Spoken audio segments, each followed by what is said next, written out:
Domin samun ingantattun fina-finan Hausa da kuma waƙoƙi, ku danna subscribe sannan kuma ku danna ƙararrawa domin sanar da ku sababbin shirye-shiryenmu da zarar mun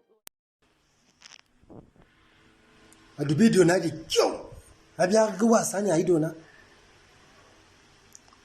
Wannan magana din ya abu ne ya min zafi, abu ne ya biya zafe ni ba fiye da yadda kana tunani. Talaga Nigeria, we are all wicked, very wicked.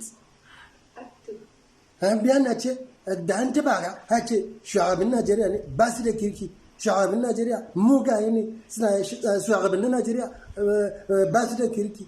Wani mu ne masaladin Najeriya din, kowa ne yana ma biya samu daman dan uwan shi ya biya cuce shi.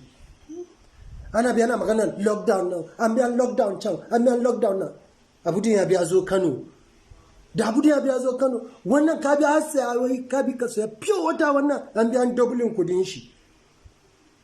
Shinkafa wannan ka ji har saya, shinkafa da ana noma an ce a biya noma a gida din ma, shi ma an biya dublin kudin shi saboda lockdown.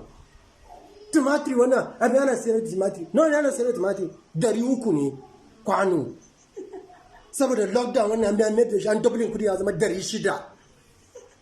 Saboda mugunta kowa na nema ya samu daman don wanki ne ya biya cuce shi.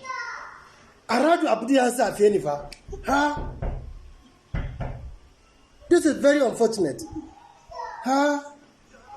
Oho, in ka biya gyara oho, a jama ba yara ba oho. Mu dai roko wanda muna ma Allah shine Allah ya ba mu dama wanda za mu bi mu tsaya, ko da kun dublin kudi din. Amma mu din mugaye ne, kowa mugu ne.